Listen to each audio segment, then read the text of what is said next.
Yes, welcome back to another video. I only got back from Norway early hours this morning. My voice is completely gone. Tottenham are in the final. We will be covering all of that on a live stream with the boys at about 5:30 today. Let me know your thoughts on the final. Who do you think is going to win? Is it Spurs? Is it Manchester United? We'll see you all soon for that. While I was out in Norway, I saw a lot of stuff over the timelines. Obviously, Arsenal crashed out of the Champions League. Manchester United obviously want Cunha. There's talk of other teams coming in and potentially grabbing him. Dean Huijsen wanted by about 10 different clubs. And I've seen a lot of Arsenal fans now are very, very much on the train of Arteta out, sack him, etc. We're going to break all of that down. Make sure you go down. Drop a like on the video if you haven't already. Let me know your thoughts down below on all the topics we discuss. We are about 60 subscribers away from 52k. So let me know your thoughts. Make sure you do hit that subscribe button. Now, Arsenal are now 5 years without a trophy. And Manchester United and Spurs are in the Europa League. Chelsea are in the Conference League. Newcastle have won the League Cup. Palace are in the FA Cup final. City, of course, in the FA Cup final against them. Liverpool won the Premier League. And it's like, what will it take for Arsenal to sack Arteta? I personally think that Arsenal had some glorious chances in this season to win something. You know, I feel the board, I feel the Cronkies let Arteta and the Arsenal fan base down. They should have went out there and they should have signed a number 9. If they sign a number 9, I think the game against PSG is a lot closer than people think it is, because they'd have an elite number 9. If you've got a Victor Gyökeres in and around that box, I feel that that is a completely different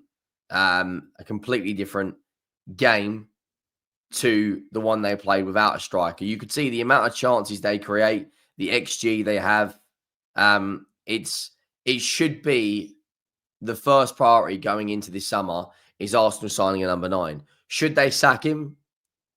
I think a lot of Arsenal fans are in the camp of give him another year. Some fans want him gone, and obviously everyone's entitled to their opinion.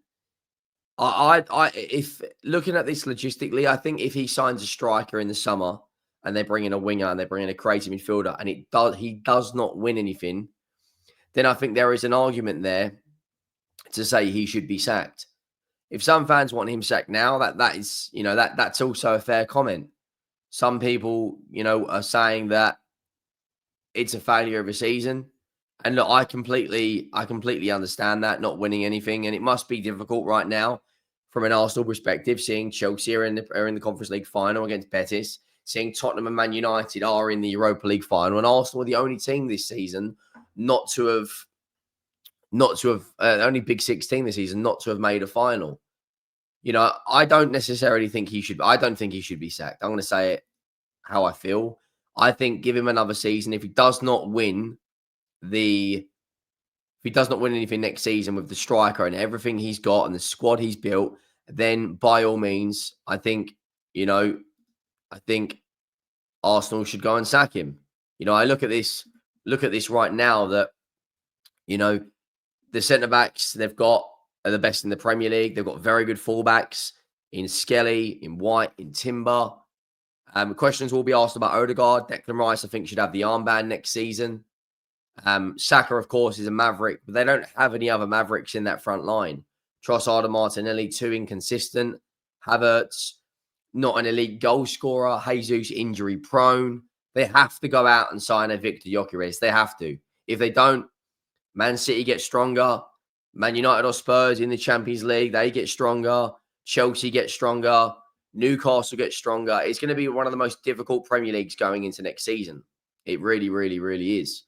Fabrizio Romano has stated on a number of occasions that Arsenal will go out there and spend £200-300 million. He's expecting this to be a huge, huge window for them. And one thing that's very interesting about this window is Benjamin Sesko was the first striker they were heavily linked to. Now, today, Newcastle United, according to Mouse Sport, have sent scouts to watch RB Leipzig striker Benjamin Sesko in action to line up a potential replacement for Alexander Isak. I don't think Alexander Isak goes. I think he stays another year at Newcastle, especially if they get Champions League football. They've just won a trophy. It's going to be very, very difficult for anyone to come in and to persuade Alexander Isak to leave right now, knowing the fact they've just won silverware and they're going to be in the Champions League next season.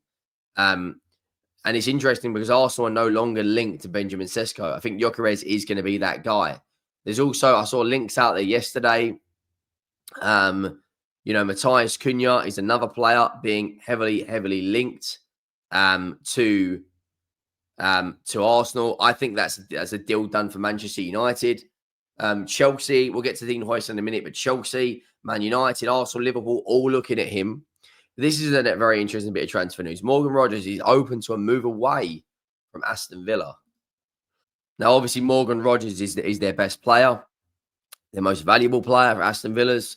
Aston Villa do not want to lose 90 million rated England midfielder, but will have to sell because of PSR. I think they will do everything before he goes.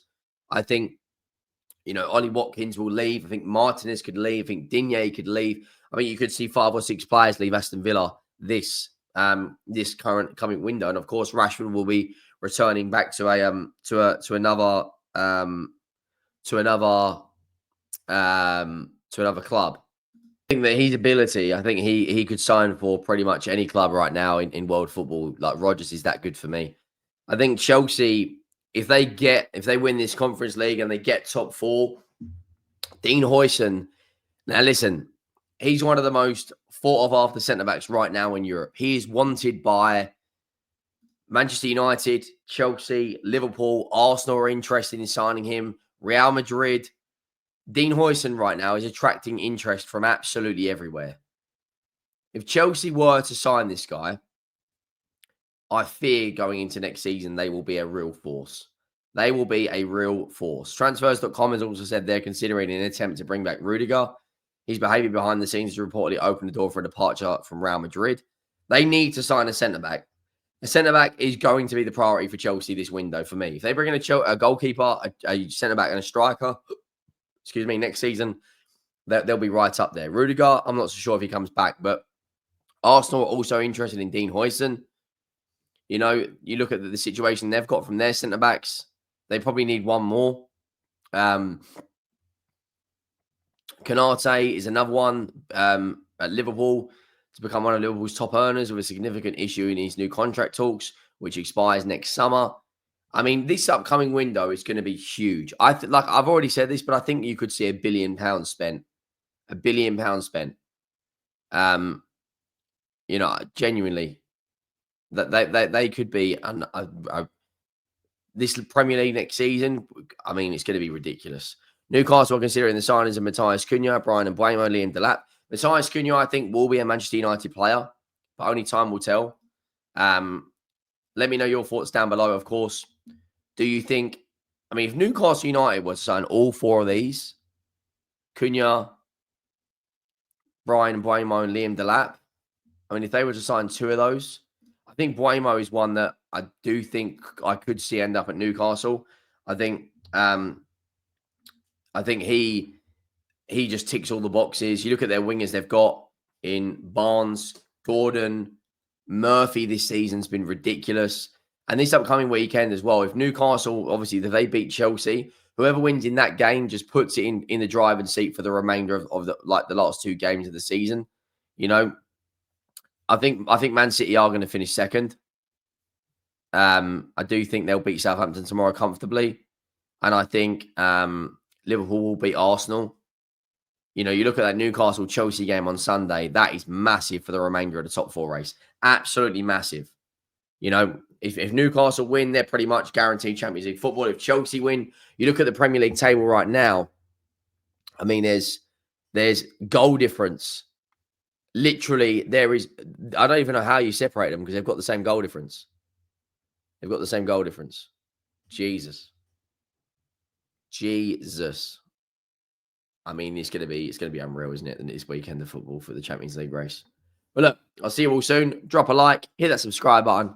I am out.